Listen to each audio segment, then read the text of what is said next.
Hey everybody, Shoebox Legends here. Thanks for joining me for another video today. Hope everyone's doing well out there. Ended up taking the day off yesterday from posting anything. I've been cranking the episodes out pretty much on a one-a-day basis for a few months, and for whatever reason, it was beautiful here yesterday in Rhode Island, and decided that I wanted to spend the time that I would normally spend shooting a video and posting to take a run outside instead. And went for a nice long jog all around the town I live in, and so that was nice. And then later in the day, had to go to a doctor's appointment and ended up just down the street, or maybe about 10 minutes from my buddy's card shop. So I have a friend that I've known in the hobby for a few years, so maybe even like a decade now, and he actually has his own card shop in Pawtucket, Rhode Island, called Central Sports Cards. It's on Central Ave in Pawtucket, Rhode Island.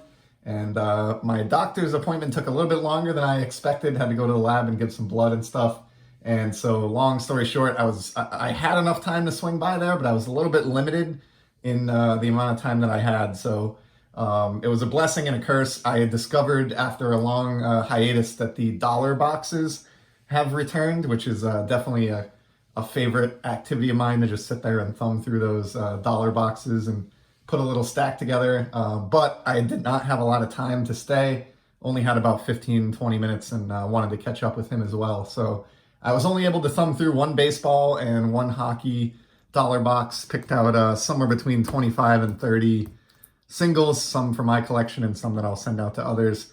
And then while I was there, I built up my supplies a little bit. So I'm finding, in the last couple of years, the way things have gone with the hobby, a lot of the cards that I have singles just in like penny sleeves in some cases, or penny sleeve and top loader, have actually gone up in value to where they're, $50+ cards now in some cases. And so I kind of feel obligated when a card gets valuable enough to kind of move it into a one-touch or something that does a little bit better protection job, or at least maybe displays the card a little better. So I've been running low on these, but as most of you probably know, as a result of the pandemic, it's kind of insane what has happened with the pricing on the one-touch cases, in addition to everything else as far as supplies go.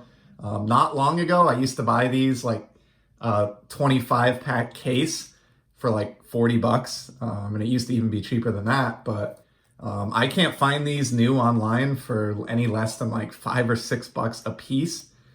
Plus shipping, which is prohibitively expensive usually because they have some weight to them. So he, at his shop, they used to be $249 a few weeks back, and I wish I had grabbed a bunch more.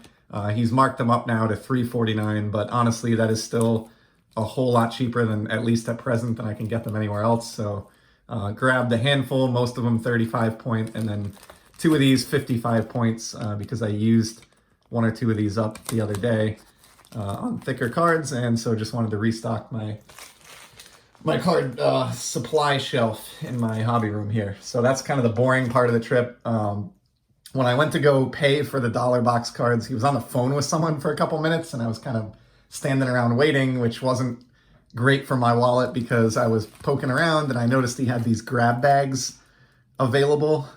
These were $15 each. He had them for all sports, and they're just in these black bubble mailers. Small stack, feels like maybe about 20 or so cards, or it's really hard to tell. I don't know if these are singles or packs or some combination of that. I have no idea what to expect. I couldn't even ask him about him because he was on the phone, but I figured, you know what, I'll support his business.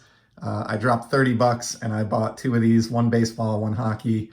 I don't typically have good luck with this kind of thing, but it's fun, and I figure down the line, maybe this will make for a couple episodes on the channel, if nothing else. I'll probably save these and rip each one as a separate episode at some point down the line. And like I said, supported the small business of a friend of mine. So don't mind dropping $30 on those, even if I don't get the value out of them at the end of the day. Although he's a pretty good dude, so I wouldn't be surprised if, he loaded those up decently. So we'll find out in the future. But for now, I'm just going to quickly go through the dollar box cards that I picked up. Like I said, I think there's between 25 and 30 of them here. I was really rifling and sort of in a rush, and I'm sure maybe some of you can relate to this, either from being at shops or shows when you're on a very strict time frame and you're kind of just making rush judgment calls and not really taking your time. So I'm very positive that a few of these cards I'm sure I overpaid for, and if I really wanted to penny pinch, I could browse around on ComC or Sportlots and, shave a few cents off or a quarter here and there. But at the end of the day, for the same reason I grabbed the grab bags, I like supporting his business. And I'm sure for every one that I, overpaid for, I probably got a deal on one as well. So we'll start with, I only had time to raid 2 of his many dollar boxes. I got the 1 hockey box and 1 baseball box. And I only got a few cards out of the hockey box. So I've got this insert here, mask insert. I'm a total sucker for these. This is not one of the early, rare or expensive mask inserts from Pinnacle from the early 90s, but it's a cool card nonetheless. These have like this kind of foil etching effect going on, and I didn't even get a chance to see what year this is from. I know it's a Marty Turco mask, and it looks like this is from 2008. So this is, coming up on 15 years old pretty soon, and I just bought it because I love all versions of these mask inserts and goalie masks in general, and thought that would make a cool addition to my shiny Hockey Card Z folio, so I couldn't leave that one behind. I've showed a couple of these Pinnacle Rink Collection parallels. These are the same as the Museum Collection baseball. This is the 95 Pinnacle hockey set, and I got this one. He had a few of these in the box, but honestly, a lot of them were commons, and I know those, probably aren't worth $1, but I thought Hall of Famer and, one of the best American-born players in history, Mike Modano, with this pretty cool face-off shot, was too hard to leave behind, especially in Dufex format. You can see the lighting's not great, but you can see how Modano's like face and jersey kind of glows and lights up here. So these, the video is not doing this justice, but it's a really cool card in hand, as you know, if you've seen these. And yeah, for some reason, a few of these were in penny sleeves only. Most of the cards are top loaded. I've had a couple comments in recent videos about the Quebec Nordiques and their awesome logo. And so when I thumbed across this one, I was sold instantly. This also has the Dufex technology. It's a Gamers insert from the 94 Pinnacle set, which is my favorite Pinnacle hockey set of the 90s. And I absolutely did not have this card. I love that Wendell's photograph is cropped and made to look like he's emerging from the logo with a nice kind of 3D effect. You throw another logo up here in the corner and slap some Dufex on it, and for $1, I'll buy that card all day long. Wendell Clark, also a very underrated, or maybe not as appreciated as he should be by modern hockey fans, player as well. So the subject is pretty cool, and I always think of him with the Toronto Maple Leafs, so I thought it was pretty wild to find him in a Nordiques uniform here. So a couple nice shiny hockey cards there to start things off. Here's a weird one, or rare, semi-rare one from my Whalers collection. I was so excited to find this. These artist proofs from Pinnacle 94 as well are not that easy to come by. I think they were like $1 a box, or maybe even rarer than that. Same as the base card, but they have this foil element that takes place on the name banner here on the left, as well as the artist proof logo in the lower right there. Really hard cards to put together for team or player collections, and I do not have this one for my ever-expanding Hartford Whalers selection, or collection, I should say, and so I scooped this one up immediately. I was hoping to find some others, but in the box that I got through anyway, this was the only one that was a fit for my collection. But it's a good day when you can bring home a rare Whalers card for $1. And if you're sticking with me here, I do have some baseball on the way, so hang in there if you're not a hockey fan. Here's a cool one from Bowman in the early 90s featuring Mario Lemieux with the Conn Smythe trophy. Just cool timing to pick this one up in the heat of the NHL playoffs here, and love the photograph. I always like players with hardware, and then the nice gold foil border on this one kind of adds a nice shiny element as well. So for $1, cool addition to my Super Mario collection. And here's his longtime teammate, Jaromir Jagr. And got this one. I don't really know anything about it. It's a heads up card, but it's got a wild amount of shine to it. And that's really the reason I added it to my stack. I suspect this is just a common base card because, in the 90s, that's how things were. This didn't even have to be a parallel at the time. They just designed base cards that did those types of shiny things. So I don't know if it's particularly valuable, but I know it's damn shiny, and as such, one of my favorite cheap Yager pickups that I've had in recent past. There must have been a whole lot of the Pinnacle hockey from around the mid-90s in the bin that I was going through, because I also found this rink collection, same as the Mike Modano, and I picked this one up because it features goaltender Sean Burke of my beloved Hartford Whalers. And here's a better shot on the back where you can tell that he's clearly with Hartford, and also props to Pinnacle for the awesome bubblegum blowing photo here on the reverse. Super awesome card, did not have it, and that makes a couple of random semi-rare Whalers editions. So this was a very successful hockey dig through the dollar box. There's another shiny one featuring Mario Lemieux. Love these Fire on Ice inserts. I've been after a Gretzky. I think I have a raw Gretzky. I'm hoping to get a PSA slabbed one, but the way the light catches the foil on these, and the fire and ice theme and the color scheme in the background, these are just cool. I think this one was discounted. It's actually in really great shape, but it does have a print line coming down here through the letter F and through the Leaf logo, or behind the Leaf logo there. So I think that's probably why this was only $1, but for now, if it has nothing more than a placeholder, I will happily throw that in my Z Folio. And then one more. This was the hockey one I was least excited about, but I grabbed this Brendan Shanahan because I know there is a page in my Hockey Z Folio of these die-cut SP cards from this set, and I'm trying to feature just stars and Hall of Famers on that page, and I think I'm 1 or maybe 2 cards short of completing that page, and so I figured for $1, take this Brendan Shanahan home, and even though I could, I'm sure, get that one cheaper elsewhere, it just feels nice to pay for a card, immediately get it, and slide it into its binder the very same day, or the next day.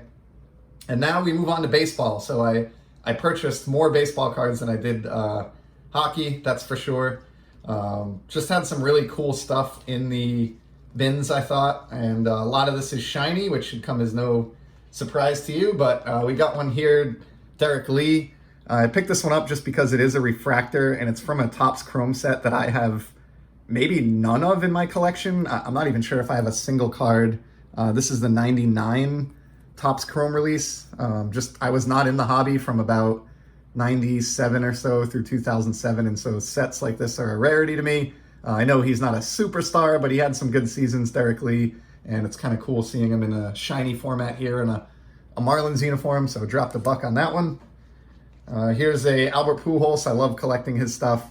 It's just a run-of-the-mill base card, or maybe insert from Bowman's Best that is based on the, I think it's 94 Bowman's Best design that looked like this the first time around. So just thought that was a cool, cheap pickup for my Pujols collection. It's not a refractor or anything, but it was $1. And I also got a slightly discounted rate from buying enough of these. So in actuality, I probably paid more like 75 or 80 cents a piece for these cards. Here's another refractor. I'm just a sucker for Topps Chrome refractors. I got this one because Derek Lowe had some really good seasons with the Red Sox, and was, of course, on some pretty important teams. And even though this is after he moved on to Cleveland, thought it was a cool card. So grab that for $1. Here's another shiny one, Tim Lincecum. Recently got a lot of these 2012 Chrome refractors in purple and decided to go after the set. Not going to do the orange set at the same time. I'm not totally crazy, but for $1, grab this one. It's card number 1 on the checklist, which I realized when I was going through my purple lot, and thought this would be addition to my orange Z Folio, which I do have on a different bookshelf in the background that you can't see, that I'm trying to fill with 360 orange cards.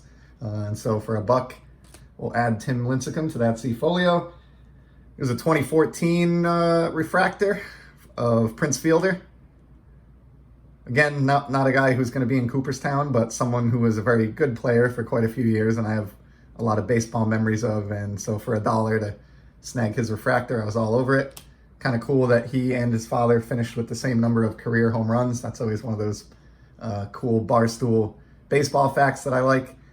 Here's a Alex Rodriguez hit parade insert. Never seen this in my life, but obviously the shine drew me to this. This card has a lot going on. It's a little bit busy, but I like A-Rod. I do think, even though he's had some questionable spots on his record in the past, he does seem like an individual who's going to stay involved in the game, and I respect him overall, and I do think maybe someday he'll get into the Hall along with some of those other guys that are sort of being kept out at the moment. But regardless of how you feel about that, this is a cool shiny card, and I just threw it in my stack immediately, not knowing the first thing about it because of the shine. I'm trying to pick up the pace here. I know this is getting a little long. Here's a Donruss highlights from '86. I'm sure I must have seen this card at some point in my life, but for whatever reason, any memories of it are gone. And when I thumbed across it in the stack, I just thought it was too cool. Even though this is definitely not probably worth $1, I love this photograph of, you know, Mr. October and Mickey Mantle. It's just something that you don't see every day, and I thought it was cool just for that obscure photograph alone. So here's an oddball. This is a Cracker Jack Warren Spahn, one of the greatest lefties ever to pitch. Love Warren, and this is just a neat Cracker Jack card where you have the Cracker Jack sailor icon there in the lower right, and the entire border of the card is actually a photograph of Cracker Jack caramel corn, which is just awesome. I don't know the first thing about this card. I'm gonna have to research it a little bit, but love oddballs like that. I thought the back was really cool with the Cracker Jack sailor again making a prominent appearance, and pretty well designed back. I have to say, you know, they did a decent job with these as far as not just focusing on the front, but making sure to put some effort in to do a legit card back as well. So thought that was worth $1 all day long, just for the entertainment factor alone. This is a 2006 Miguel Tejada. Again, another guy with kind of a checkered or spotty past, but I've been talking recently with my buddy Peeps about how these mid-2000s refractors just aren't that plentiful. And so even though he's not a guy I collect, and this maybe isn't a card I'll keep forever, I thought for $1, you know, he was a pretty big deal for a while, and these are somewhat scarce, at least in my experience, compared to more recent refractors. So plop down $1 on that Tejada. Here's a newer Orioles card, Adam Jones, who I know kind of nosedived, and I think is maybe even playing in Japan or something. I could be wrong about that, but love X-Fractors, and it's just hard for me to resist those at less than $1 of guys that I, you know, have memories of watching. So it's really the only reason that ended up in my stack. It's a couple of cool cards for the Orioles there, I guess, in a row by coincidence. Here's a 72 Topps. I grabbed this even though I can't stand the airbrushed blank cap. I got this just because I know I'm never going to finish a 72 Topps set. The high numbers are brutal, but this is a semi-high number at 598. And even though I'm not actively working on this, I wouldn't say, I do accumulate any semi-high or high 72 that I find in, you know, not total beater shape for like $1. So grab that Hal King in the spirit of that. Here's another shiny one. I'm positive I overpaid for this, but the allure of getting this home and sticking it in my orange Z Folio immediately was just too great. So shelled out a few extra cents for this Curtis Granderson, underrated guy who's, you know, at times had a surprising amount of power, and goes along with the theme of some of these other cards, just players of that second tier that I've enjoyed watching over the years. Same thing with this guy, Nelson Cruz. Nice orange refractor here. That'll go right into the orange Z Folio as well. His numbers are pretty stunning. I know he's got some questions about performance-enhancing stuff, but, you know, his numbers are stunning as well. Here's one I got with Eddie of Eddie's Baseball Autographs in mind. Kyle Seager. Just like the photograph here, and I'm a real sucker for the rainbow foil parallels. My lighting in here is not doing this as much, you know, justice as it could be. It's a little bright in here this morning, but really cool card, and happy I grabbed that one. That was one of, I think maybe one of the first ones I threw in my stack. And then I grabbed this card. I've already got a copy of this raw, and I have a PSA slabbed copy, but if I see this 87 Fleer Will Clark in halfway decent shape for $1, I feel like guilty leaving it behind. He was like my guy when I was a kid. It was Will Clark, Nolan Ryan, and Cal Ripken. Those were my guys that I PC'd, quote unquote, and so I just had to rescue this 87 Fleer Clark. I wouldn't care if I ended up with 20 of these in my 80s box at some point for $1, taking that home all day long. In fact, we'll put that one up here in the background. I think the thrill deserves that. Certainly nothing groundbreaking there. That's a card you've all seen 1,000 times. And then here's a really cool one. I've never seen these to my recollection. This is a Soul of the Game insert from Skybox. It's featuring Sammy Sosa.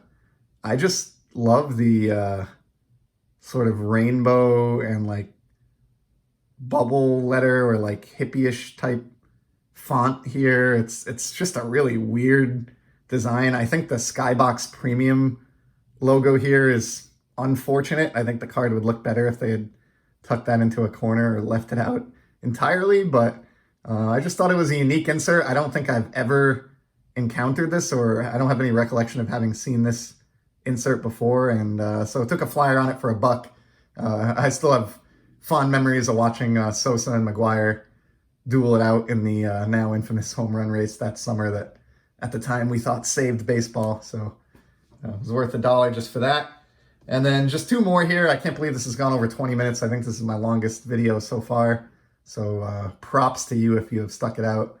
But couldn't resist this Griffin Allen and Ginter mini. Just love the image here. His classic backwards cap that he's known for. And he's just sort of like leaning back and exuding confidence. I don't do a great job keeping up with modern products. So I don't think I've ever even seen this card or knew that it existed. But for $1, I'm going to try to probably throw this one into either a mini sheet or a mini Ultra Pro One Touch even, and just put that out on display. I just think it's a fun card. And then the last one I got with my friend Alex at Palm Beach Sports Cards in mind. I know he's a Casey Mize collector. He showed a bunch of his Mize the other day. I watched the video, and I don't recall if this one was part of that grouping or not. This is like a die cut from this year's Topps Heritage. It's a rookie card. I mean, although it is kind of like a parallel, and I guess we could have an argument or debate about that, but it's certainly a rookie year card and something that's, you know, not super common anyway. So Alex, if you need this, just drop a comment below, and if you don't happen to watch this or make it 22 minutes into this, I'll hit you up in a couple days. But if you need it, it's yours, and if not, I'll tuck it in my box and kind of see how he progresses over the years. So that's a wrap. I did not intend for this to go over 20 minutes. I really appreciate it if you stuck with me all the way to the end, and I'll certainly be back over the weekend here with some content that I promise you will be shorter. And in the meantime, I hope everybody's having a great time collecting. Happy Friday to everyone, and I'll be back soon. Take care.